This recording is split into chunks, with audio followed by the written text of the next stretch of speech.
كان في واحد كل يوم بيروح لنفس القهوة يقرا الجورنال يشرب قهوته ويمشي.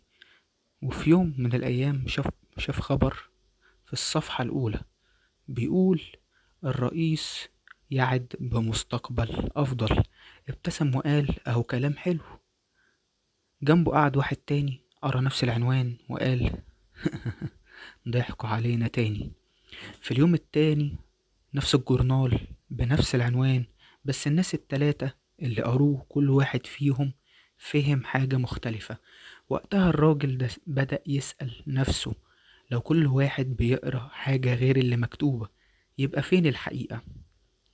أهلا بيكم في فيديو جديد من برنامج الفيلسوف. النهاردة حابين نتكلم عن فيلسوف اللي مكتفاش بأنه يشك بس، لأ ده قلب الترابيزة كلها وقال لنا: انتوا طول عمركم فاهمين غلط. جاك دريدا صاحب المدرسة اللي اسمها التفكيك، واللي ناس كتير شايفة إن فلسفته صعبة، بس لو فهمتها هتبدأ تشوف كل حاجة حواليك بشكل مختلف تماما. بس في أول الفيديو ما تنساش تعمل شير ولايك وسبسكرايب للقناة، ويلا بينا ندخل في موضوع الحلقة على طول. مين هو جاك دريدا؟ دريدا اتولد سنة 1930 في الجزائر، وكان من عيلة يهودية عايشة تحت الاستعمار الفرنسي. الشعور بالغربة والتناقض في الهوية كان له تأثير كبير على فكره. لما راح وسافر فرنسا درس في أرقى الجامعات، واتأثر بفلاسفة كتير زي أدموند هاسرل ومارتن هايدجر.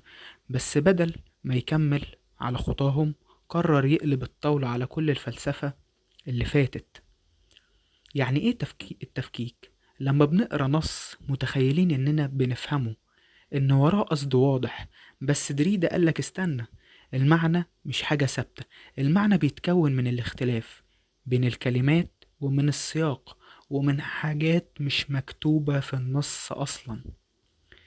التفكيك مش معناه تدمير النص، بالعكس خالص، ده معناه نبص جوه النص ونفككه، نشوف التناقضات اللي جواه، نكتشف المعاني اللي مستخبية واللي ممكن تناقض نفسها في كتير من الأحيان. تخيل مثلا جملة زي الحرية هي الطاعة للقانون.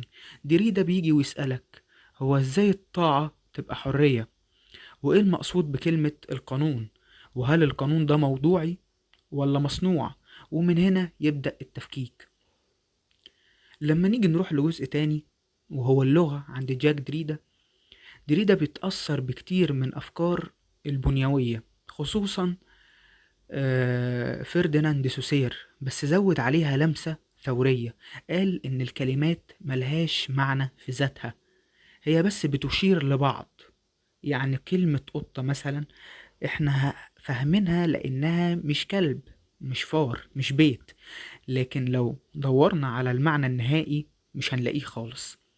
ومن هنا طلع بمصطلحه الأشهر الاختلاف، واللي هو تلاعب لغوي بين كلمة difference بالإنجليش وديفرير، يعني التأجيل. المعنى دايما مؤجل ومش بيوصل بشكل نهائي. تأثير دريدا كان عامل ازاي؟ التفكيكية أثرت طبعا في كل المجالات: الأدب، النقد، القانون، حتى العمارة. كل ما تدخل مجال تلاقي ناس بتقول: لحظة واحدة، خلونا نفكك اللي حوالينا. في ناس شافت إن ده فتح باب لفهم أعمق، وفي اللي شاف إن ده بس فوضى فلسفية. مثقفين مثلا زي ميشيل فوكو وهابرموس وغيرهم دخلوا في نقاشات حادة مع جاك دريدا: هل هو بيهدم المعنى فعلا ولا بيفتح لنا الباب لفهم أوسع؟ ولما نيجي نعمل مقارنة بسيطة بين جاك دريدا وميشيل فوكو، رغم ان دريدا وفوكو كانوا بيشتغلوا في نفس اللحظة التاريخية، الا ان بينهم فروق جوهرية. طبعا احنا كنا عملنا هنا في برنامج الفيلسوف حلقة عن ميشيل فوكو، اتمنى ترجع لها لانك حقيقة هتستفاد من افكار الراجل ده.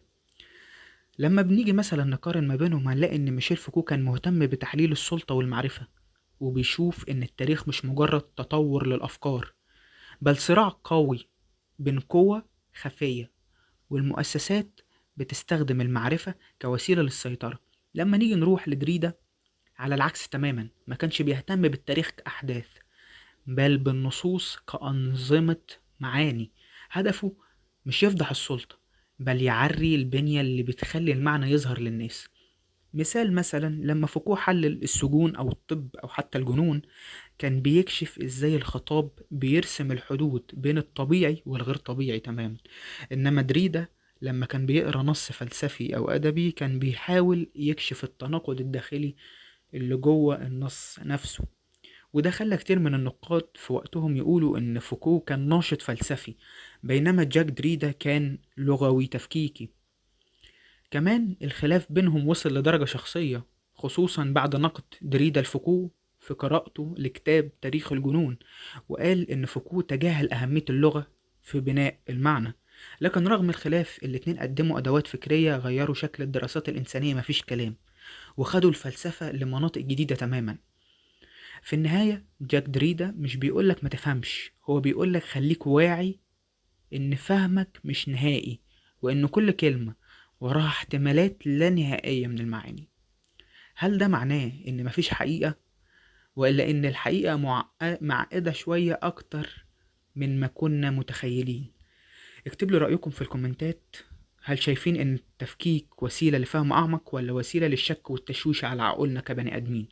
في نهاية الحلقة ده كان كل حاجة عن جاك دريدا. لو حابين طبعا حلقة تاني اكتبولي في الكومنتس، هعمل لكم طبعا حلقة تاني. حلقة واحدة ما تكفيش قد ايه الراجل ده كان مؤثر في وقته. في نهاية الحلقة ما تنساش تعمل شير ولايك وسبسكرايب للقناة، واشوفكم في فيديو جديد من برنامج الفيلسوف. سلام.